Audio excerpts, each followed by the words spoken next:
ನಮಸ್ಕಾರ ಸ್ನೇಹಿತರೆ, ತಮ್ಮೆಲ್ಲರಿಗೂ ಕನ್ನಡ ಕಾನೂನು ಯೂಟ್ಯೂಬ್ ಚಾನಲ್ಗೆ ಸ್ವಾಗತ. ನೀವು ನಮ್ಮ ಚಾನಲ್ಗೆ ಹೊಸಬರಾಗಿದ್ದರೆ ಸಬ್ಸ್ಕ್ರೈಬ್ ಮಾಡ್ಕೊಳ್ಳಿ, ಸಪೋರ್ಟ್ ಮಾಡಿ. ವಿಡಿಯೋಗಳ ನೋಟಿಫಿಕೇಶನ್ಗಾಗಿ ಬೆಲ್ ಐಕಾನ್ ಕ್ಲಿಕ್ ಮಾಡೋದನ್ನು ಮರಿಬೇಡಿ.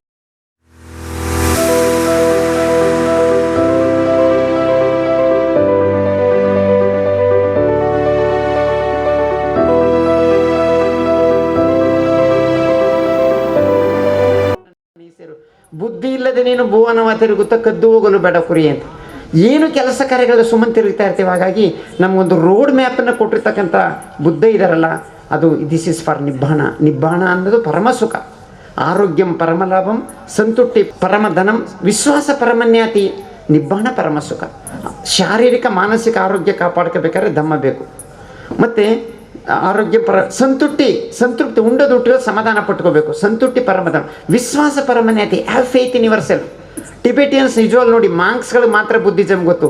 ಟಿಬೆಟಿಯನ್ಸ್ ಬುದ್ಧಿಸಮ್ ಓದೇ ಇಲ್ಲ. ಆದರೆ ಫೇತ್ ಇದೆಯಲ್ಲ ಬುದ್ಧ ಧಮ್ಮ ಸಂಘದ ಮೇಲೆ, ಅವರು ಇವತ್ತು ಕೂಡ ಗಟ್ಟಿಯಾಗಿ ನಿಂತಿದ್ದಾರೆ. ನಿರಾಶ್ರಿತರು, ಏನೇನೂ ಇಲ್ಲ. ಅವ್ರ ಜಮೀನು, ಅವ್ರ ಹೆಸರು 1 ಎಕರೆ ಜಮೀನಿಲ್ಲ. ಅವ್ರಿಗೆ 2 ಎಕರೆ ಜಮೀನು ಕೊಟ್ಟರೆ RTC ಸರ್ಕಾರದ್ದದ.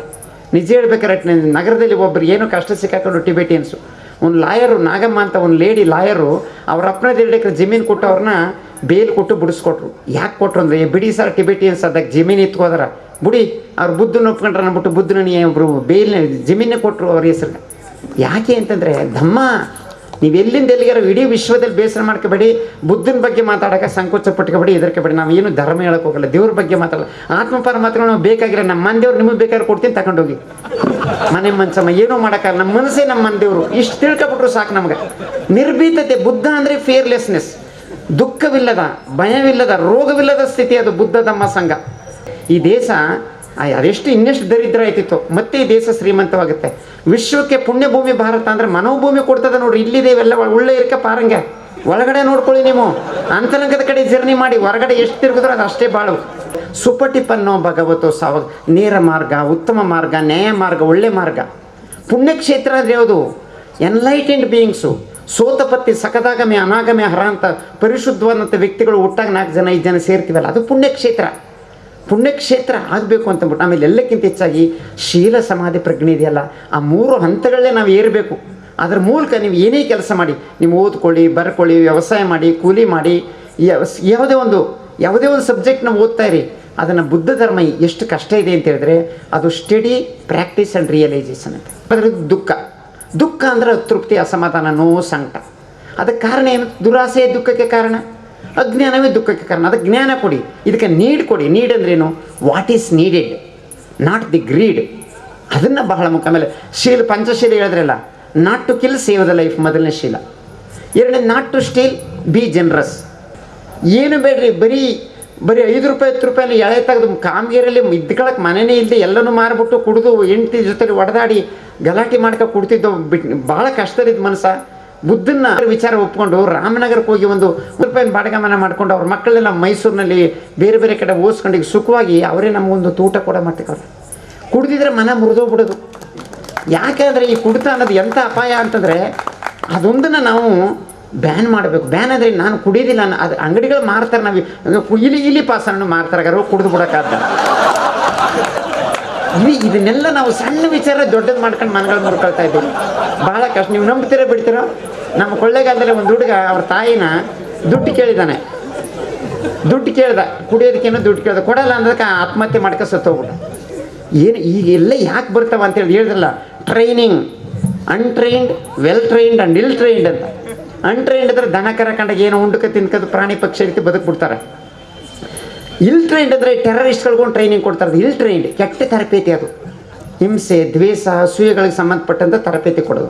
ವೆಲ್ ಟ್ರೈನ್ಡ್ ಇದೆಯಲ್ಲ, ಅದು ಬುದ್ಧಂದು ಸರಿಯಾಗಿ ನಿರ್ದೇಶಿಸಲ್ಪಟ್ಟಂಥ ಮನಸ್ಸು. ಯಾವ ತಂದೆ ತಾಯಿ ಬಂಧು ಬಾಂಧವರು ಎಲ್ಲರಿಗಿಂತ ದೊಡ್ಡದು ಈ ಮನಸ್ಸು. ಆದ್ದರಿಂದ everything begins and ends with human mind.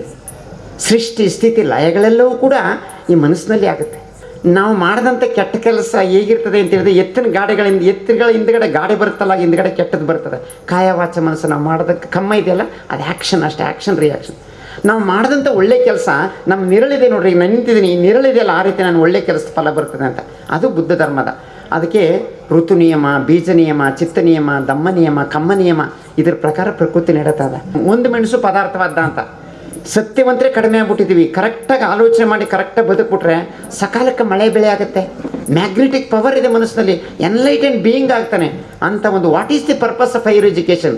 The very purpose of higher education is to establish a more human and enlightened society. ಒಂದು ಜ್ಞಾನೋದಯವಾದಂಥ ಒಂದು ಸಮಾಜವನ್ನು ಕಟ್ಟಬೇಕು. ಭೂತಾನ್ ದೇಶ ನೋಡಿ, ಅಲ್ಲಿ ಬಡತನವೇ ಇಲ್ಲ, ಸಿಂಪ್ಲಿಸಿಟಿ ಇದೆ, ಬಡತನ ಇಲ್ಲವೇ ಇಲ್ಲ. ಹಾಗಾಗಿ ನಿಜ ಹೇಳ್ಬೇಕಾದ್ರೆ ನಾನು ಮಾನಸ ಸಂಗೋತ್ರಿ ಲೈಬ್ರರಿ ನೋಡಿದೆ, ನನಗೆ ಎಷ್ಟು ಸಂತೋಷ ಆಯಿತು ಅಂದರೆ, ನಾನು ಕೊನೆಯಲ್ಲಿ ಎದ್ದು ಬರ್ತಾ ಇದ್ದೆ. ನಾನು 1980ನಲ್ಲಿ ಓದ್ಕೊಂಡು ಲೈಬ್ರರಿಯಿಂದ ಕೊನೆಯಲ್ಲಿ ಬರ್ತಿದ್ದೆ. ಮಧ್ಯಾಹ್ನ ಮೇಲೆ ಕರೆಕ್ಟ್ ಲೈಬ್ರರಿಲಿ ಕೂತ್ಕೊಂಡು ಚೆನ್ನಾಗಿ ಓದ್ತಿದ್ದೆ. ಮತ್ತು ಇದಾದಮೇಲೆ MA ಇನ್ ಇಂಗ್ಲೀಷು ಡಿಪ್ಲೊಮಾ ಮಾಡಬೇಕು ಅಂತಿತ್ತು, ಕೆಲಸ ಸಿಕ್ಬಿಡ್ತು, ಹೊಟ್ಟೋಗ್ಬಿಟ್ಟು. ಹಾಗಾಗಿ ನೀವುಗಳೆಲ್ಲ ಉನ್ನತ ಶಿಕ್ಷಣಕ್ಕೆ ಬಂದಿರತಕ್ಕಂಥವ್ರು ಇಲ್ಲಿರ್ತಕ್ಕಂಥ ಟೀಚರ್ಗಳನ್ನ ಚೆನ್ನಾಗಿ ಬಳಸ್ಕೊಂಡು ಪ್ರಶ್ನೋತ್ತರವನ್ನು ಉತ್ತರ ಚೆನ್ನಾಗಿ ತಿಳ್ಕೊಂಡು ನಿಧಿ ಎಲ್ಲೆಲ್ಲಿದೆ ಸರಿಯಾಗಿ ಜ್ಞಾನ ಸಂಪತ್ತನ್ನು ಪಡ್ಕೋಬೇಕು. ಸ್ಕಿಲ್ ಡೆವಲಪ್ಮೆಂಟ್ ಆಗಬೇಕು, ಕೌಶಲ್ಯ ಬೇಕು. ಮತ್ತು ಎಲ್ಲಕ್ಕಿಂತ ಇಂಗ್ಲೀಷ್ ಕಲಿಬೇಕು. ನೀವು ಇಂಗ್ಲೀಷು ನಿಮ್ಮ ಮೈ ಮೇಲೆ ಬಂದು ವಾಲಾಡಬೇಕು. ಅದಕ್ಕೆ ಹೆದರ್ಕೊಬಿಟ್ಟಿದ್ದೀರಿ. ಅದು ಏನಾಗಿದೆ ಅಂತ ನಾನು ಹೇಳ್ತಾ ಇದ್ದೆ ನಮ್ಮ ಕಡೆ ಕೊಳ್ಳೇಗಾಲದವ್ರು, ರೇ ಇಂಗ್ಲೀಷ್ಗೆ ಯಾಕ್ರಿ ಹೆದರ್ಕೊಂಡ್ರೆ, ಇಂಗ್ಲೀಷ್ ಮೇಲೆ ನೆಡತೀನಿ ಅಂತ ನೆಡಬೇಕು ಕಣ, ಅದನ್ನ ಯಾಕೆ ಒತ್ತಿಗೆ ಮೆರೆದ್ರಿ, ಅದು ಒಂದ್ಸರಿ ಪ್ರೀತಿಸಿ ನಮ್ಮ ಮೈ ಮೇಲೆ ಬಂದು ವಾಲಾಡತ್ತಾ ಅಂತೇಳಿ. ಭಾಷೆ ಕಲಿಬೇಕು ನಾವು, ಮಾತೃಭಾಷೆನ ರೀಡಿಂಗ್ ಆ್ಯಂಡ್ ರೈಟಿಂಗ್ ಚೆನ್ನಾಗಿ ಕಲ್ತ್ಕೊಂಡ್ರಿ ವಿದ್ಯಾರ್ಥಿಗಳು ಈ ಒಂದು ಕ್ಯಾಂಪಸ್ಸಲ್ಲಿ ಇಲ್ಲಿ ಓದ್ಕೊಂಡು ಬಂದವರು ಎಷ್ಟು ಸಾಧ್ಯ ಅಷ್ಟು ಉನ್ನತ ಶಿಕ್ಷಣ ಪಡ್ಕೊಂಡು ನಮ್ಮ ಸಮಾಜದ ಆಸ್ತಿ ಆಗಬೇಕು. No country will be rich by constructing building. No country will be great by having a strong army. No country will be great by constructing dams across the river. A country will be great by creating human resources. ಮಾನವ ಸಂಪತ್ತಾಗಬೇಕು. ಏನು? ಮಕ್ಕಳು ತಂದೆ ತಾಯಿಗಳಿಗೆ ಆಸ್ತಿ ಆಗಬೇಕು. ತಂದೆ ತಾಯಿಗಳು ಮಕ್ಕಳನ್ನ ಏನಂತ ತಿಳ್ಕೊಂಡಿದ್ದಾರೆ ಅಂದರೆ, ಇವನು ಹೇಳ್ತಾನೆ, ಯಾರು ಮೈಕಲ್ ಜಾಕ್ಸನ್ ಒಂದು ಮಾತು ಹೇಳ್ತಾನೆ, ನಮ್ಮ ತಂದೆ ನೆನೆಸ್ಕೊಂಡ್ರೆ ನಂಗೆ ವಾಂತಿ ಬರುತ್ತಾ.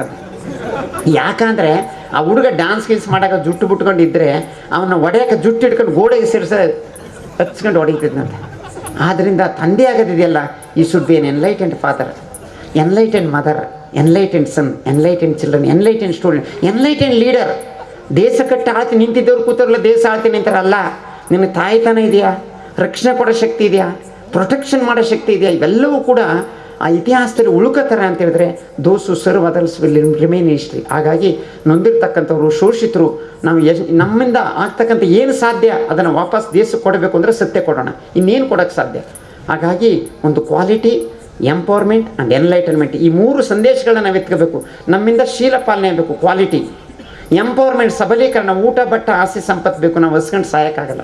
ಮೂರನೇದು ಎನ್ಲೈಟನ್ಮೆಂಟ್ ಆಗಬೇಕು. ಇಂಥ ಸಿದ್ಧಾಂತವನ್ನು ಬುದ್ಧನನ್ನು 24 ಗಂಟೆ ಟೈಮ್ ಇಂಡಿಯಾದ ಯಾವ ಮೂಲರು ಯಾರಿಗಾರು ಹೇಳ್ಕೊಂಡೋಗಿ ಏನೂ ತಪ್ಪಾಗಲ್ಲ. ಇದರಲ್ಲಿ ಶೀಲ ಇದೆ, ಸಮಾಧಿ ಇದೆ, ಪ್ರಜ್ಞೆ ಇದೆ. ಪ್ರಜ್ಞೆ ಅಂದರೆ ವಿಶ್ಡಮ್, ವಿಶ್ಡಮ್ ಅಂದರೆ ಟ್ರೂತ್. ಅದು ಮೂರನೇ ಕಣ್ಣು, ಅದು ಬಹಳ ಮುಖ್ಯ. Without the eye of wisdom this world is blind. ಪ್ರಜ್ಞೆಯ ಕಣ್ಣಿಲ್ಲದೆ ಈ ಜಗತ್ತು ಕುರುಡು. ಅದು ಮೂರನೇ ಕಣ್ಣಿದೆಯಲ್ಲ, ಪ್ರಜ್ಞೆಯ ಕಣ್ಣು, ಅದು ಮಾತ್ರ ಸತ್ಯ ನೋಡೋಕ್ಕೆ ಸಾಧ್ಯ. ಸೂಕ್ಷ್ಮತೆ ಗೊತ್ತಾಗ್ತದೆ, ಆ ಸೆನ್ಸೇಷನ್ಸ್ ಅರ್ಥ ಆಗುತ್ತೆ, ಎನ್ಲೈಟನ್ಮೆಂಟ್ ಸಿಗುತ್ತೆ.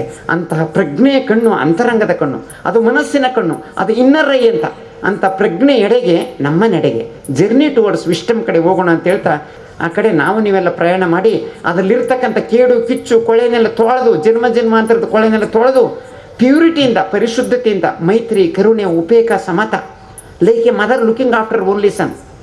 ಯಾವ ರೀತಿ ತನ್ನ ಮಗುನ ಕಾಪಾಡಬೇಕಾದ ತಾಯಿ ತನ್ನ ಎಲ್ಲ ಡೆಡಿಕೇಶನ್ ಮಾಡ್ತಾರಲ್ಲ, ಆ ಪ್ರೀತಿ ಎಲ್ರಿಗೂ ಒಂಚೂರು ಹಂಚೋಣ. ಕರುಣೆ ಅಂತ ಹೇಳಿದ್ರೆ liberation of all living being from the clutches of pains and ಸಾರೋ.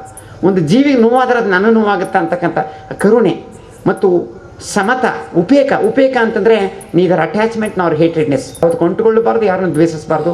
ಸಮಚಿತ್ತವನ್ನು, ಮತ್ತು ಒಬ್ಬರು ಚೆನ್ನಾಗಿ ಬದುಕಿ ಬಾಳ್ತೀರ, ಚೆನ್ನಾಗಿ ಓದ್ತೀರ, ಬರತ್ತೀರ, ಮಾಸ್ಟ್ರು ಚೆನ್ನಾಗಿ ಪಾಠ ಮಾಡ್ತಾರೆ, ನಾವು ಸಂತೋಷ ಪಡೋಣ, ನಾವು ಒಳ್ಳೆ ಟೀಚರ್ ಆಗೋಣ. ನಾನು ಟೀಚರ್ಗಳಿಗೊಂದು ಮಾತಾಡ್ತೀನಿ, ನೀವು ಪಾಠ ಮಾಡೋದ ಆಮೇಲೆ ನೆಟ್ಟು ನಿಂತ್ಕೊಳ್ರಿ ಅಂತ. ನಿಂತ್ಕೊಂಡಲ್ಲಿ ಒಂದು ಮೆಸೇಜ್ ಹೋಯ್ತದ ಮೇಸ್ಟ್ರುಗಳು, ಹುಡುಗರಿಗೆ ಅಷ್ಟೇ ಅಣ್ಣ, ನೀವು ಓದ್ದಿರ ಪರವಾಗಿ ನೆಟ್ಟು ಕೂತ ಕ್ಲಾಸ್ಲಿ ಹೇಗೆ ಕೂತ್ಕೊಂಡ್ರೆ ಅದನ್ರಿ. ಸಿಟ್ಟಿಂಗ್, ಸ್ಟ್ಯಾಂಡಿಂಗ್, ವಾಕಿಂಗ್, ಲೈಯಿಂಗ್ ಇದೆಯಲ್ಲ, ನಿಂತ್ಕೊಳ್ಳೋದು, ನಡೆದು, ಕುಳಿತುಕೊಳ್ಳೋದು, ಮಲಗೋದು, ಕಾಲು ನೆಟ್ಗೆ ಮಲಿಕೊಳ್ಳೋದು, ಬೇಗ ಇದ್ರಿ. ಮುದುರ್ಕ ಮಲಿಕಂದ್ರೆ ಅದು ದಯ್ಯ ಮಲಿಕಂಡಾಗ. ಇದು ಭಾಳ ನೋವಾಗುತ್ತೆ ನನಗೆ ಅನೇಕ ಸರಿ. ಅದನ್ನು ಶ್ರೀಲಂಕಾದಿಂದ ಒಬ್ಬರು ಮಾಂಕ್ ಬಂದು ಹೇಳಿದ್ರು ಬರೀ ಕಾಲಲ್ಲಿ. ಏನು ಹೇಳ್ತಾರೆ ಅಂತ ಹೇಳಿದ್ರೆ, ನೋಡ್ರಿ ಬಂತೇಜ್ ಅವರೇ, ನಿಮ್ಮನ್ನ ಹೆಸರು ಕೇಳ್ಬಿಟ್ಟು ನಾನು ಶ್ರೀಲಂಕಾದಿಂದ ಬಂದು, ಏನಂತಂದರೆ ಮಲಗುವಾಗ ಬಲಮಗ್ಲಾಗ, ದೇವಸ್ಥಾನದಲ್ಲಿ ಮಲಗಲ್ಲ, ಬಲಮಗ್ಲ ಕಾಲು ನೀಟ್ಗೆ ದಿಂಬಾಕ ಮಲಿಕೊಳ್ಳಿ. ಅಂಗಾತ ಮನೆಗಳ ಕಾಲು ನೀಟ್ಬಿಡಿ, ಒಕ್ಕಳ ಮೇಲೆ ಕೈ ಹಾಕೊಂಡು ಮಡಗ್ಬಿಟ್ರೆ ದಿಂಬಾಕಬಾರ್ದು. ಅದು ಮೊದಲನೇದು. ಕೇಸರಿ ಸಿಂಹ ಮತ್ತು ರಾಜ. ಕೇಸರಿ ಸಿಂಹ ಬಲಮಗ್ಲ ಕಾಲು ನೀಟ್ಗೆ ಮಲಿಕೊಳ್ಳಿಲ್ಲ ಅಂತ ಹೇಳಿದ್ರೆ ಅದು ಆಹಾರ ಬಿಟ್ಟುಬಿಟ್ಟದಂತೆ ನೋಡ್ರಿ ಸಿಂಹ. ಅದು ಕರೇಜ್, ಜಸ್ಟಿಸ್, ಬೇಗ ಮಲಿಕ ಬೇಗ ಎದ್ದಿರ್ತಾರೆ, ಎಚ್ಚರ ಇರ್ತದೆ. ಎರಡನೇದು ಅಂಗಾತ ಮನೆಗಳ ಕಾಲು ಬಿಟ್ಬಿಡೋದು, ಒಕ್ಕಳ ಕೈ ಹಾಕಿ ನೆಟ್ಟು ಮಲಿಕೊಳ್ಳಿ, ದಿಂಬಾಕಬಾರ್ದು, ತಲೆಗೆ ನಡ ಬೆನ್ನು ತಲೆ ನೆಟ್ಟಗಾಗಬೇಕು.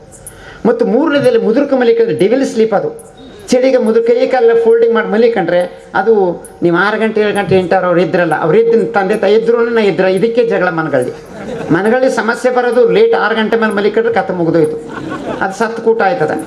ಮತ್ತು ಇನ್ನೊಂದೇನೆಂದರೆ ಬೋರ್ಲಾ ಮಲಿಕೊಳ್ಳೋದು ಕಪ್ಪೆ. ಮತ್ತು ಇನ್ನೊಂದೇನು ಬಲಮಗ್ಲಾಗೆ ಮಲಗಬೇಕು ಅನ್ನೋದು ಬಹಳ ಮುಖ್ಯ. ಬಲಮಗ್ಲ ಮಲಿಕಂದ್ರೆ ಅದು ಕೇಸರಿ ಸಿಂಹ ರಾಜ ಮಲಿಕೊಳ್ಳೋ ಸ್ಟೈಲು. ಎಡಮಗ್ಲಾಗಿ ಮಲಿಕೊಳ್ಳೋದು ಕಾಮಭೋಗಾಸನ. After marriage you are allowed to sleep on the left side. ಕೊಳ್ಳಕ್ಕೇನು ಬಿದಕಬೇಕಾದಿಲ್ಲ. ಶುದ್ಧ ಮಾರ್ಗ, ನೇರ ಮಾರ್ಗ, ನ್ಯಾಯ ಮಾರ್ಗದಲ್ಲಿ ಹೋಗೋದ್ರ ಮೂಲಕ ಶೀಲದಿಂದ, ಸಮಾಧಿಯಿಂದ, ಪ್ರಜ್ಞೆಯಿಂದ ಅಂಥ ಒಂದು ಹೊಸ ಸಮಾಜವನ್ನು ಕಟ್ಟಬೇಕಾದ್ರೆ ಶಾಂತಿಯಿಂದ ಎಲ್ಲ ಮತ ಧರ್ಮದವರು ಕೂಡ ಆಶ್ರಯವನ್ನು ಕೊಟ್ಕೊಂಡು ಸೆಕ್ಯುಲರಿಸಮ್ ಮತ್ತು ಹಿಂದೂ ಮುಸ್ಲಿಂ ಐಕ್ಯತೆ ಆಗಬೇಕಾದ್ರೆ ಸೂಫಿಸಮ್ ಬೇಕು. ಸೂಫಿಸಮ್ ಅಂದರೆ ಏನು ಹೇಳಿ? ಅದು ಹಿಂದೂ ಮುಸ್ಲಿಂ ಐಕ್ಯತೆಯೇ ಹೇಳ್ತಕ್ಕಂಥದ್ದು. ಎಲ್ಲ ಜಾತಿ ಮತ ಧರ್ಮದವರು ಇಂಡಿಯಾದಲ್ಲಿ ಸುಖವಾಗಿದ್ದಾರೆ. ಯಾಕಂತ ಹೇಳಿದ್ರೆ ಇಂಡಿಯಾ ಪುಣ್ಯಭೂಮಿ. ಅದಕ್ಕೊಂದು ಫ್ರೇಮ್ ವರ್ಕ್ ಇದೆ, ಅದೊಂದು ಚೌಕಟ್ಟಿದೆ, ಅದಕ್ಕೊಂದು ಸಂವಿಧಾನ ಇದೆ.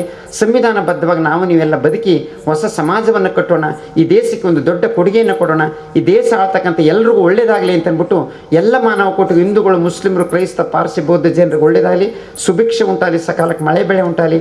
ಇವತ್ತು ಅದು ಹುಟ್ಟಿತು ನೋಡ್ರಿ ನನ್ನ ಕನಸು. ಯಾಕೆಂದರೆ ಇಲ್ಲಿ ಓದ್ದವರು ಚೆನ್ನಾಗಿ ಓದ್ಕೋ ಬರ್ಕ ಸಂಸಾರಕ್ಕೆ ನಾವು ಒಂದು ಕೃಷಿ ಮಾಡೋ, ಒಂದು ವ್ಯಾಪಾರ ಮಾಡೋ, ವಾಣಿಜ್ಯ ಮಾಡೋ, ಸೈಂಟಿಸ್ಟ್ ಆಗೋ, ಆರ್ಟಿಸ್ಟ್ ಆಗೋ, ಫಿಲಾಸಫರ್ ಆಗೋ, ಒಳ್ಳೆ ಗೃಹಸ್ಥನಾಗೋ. ಹಾಗಾಗಿ ಸಾಮಾಜಿಕ ಪರಿಕಲ್ಪನೆಯ ಚಿಂತನೆಗಳಲ್ಲಿ ಹುಟ್ಟಲಿ ಅಂತ ಹೇಳ್ತಾ ನೀವು ಎಲ್ಲರೂ ಬಂದು ಹೊಸ ಹೊಸ ವಿಚಾರಗಳನ್ನ ಓದಿ ನಾವೆಲ್ಲ ಎನ್ಲೈಟನ್ಮೆಂಟ್ ಹೊಸ ಸಮಾಜವನ್ನು ಕಟ್ಟೋಣ ಅಂತ ಹೇಳ್ತಾ ನಿಮ್ಮೆಲ್ಲರಿಗೂ ಅನಂತ ಧನ್ಯವಾದಗಳು.